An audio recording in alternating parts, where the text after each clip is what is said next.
ఏంట్రా మామ బాధగా కూర్చొని ఉన్నావు ఏంటి? అదేరా మామ, మా ఓడిది 9th అయిపోయింది.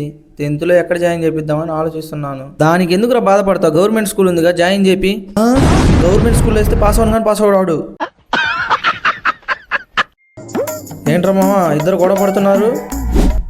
అదేరా మామ, మా ఓడిది 9th అయిపోయింది. 10th ఎక్కడ జాయిన్ చేపిద్దామని ఆలోచిస్తుంటే ఈడు గవర్నమెంట్ స్కూల్లో జాయిన్ చేపి చదువు బాగా చెప్తారు అంటున్నాడు.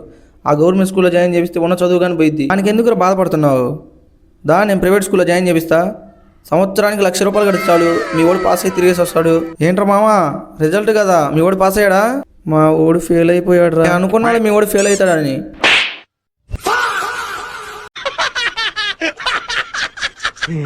మరి ఏంట్రా, అప్పట్లో మనం ఎలా చదివాము? రూపాయి ఖర్చు లేకుండా చదివింది.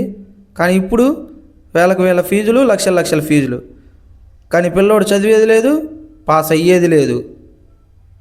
చదువు పిల్లోడి మైండ్లో నుండి రావాలరా, మనం కట్టే ఫీజులో నుంచి కాదు.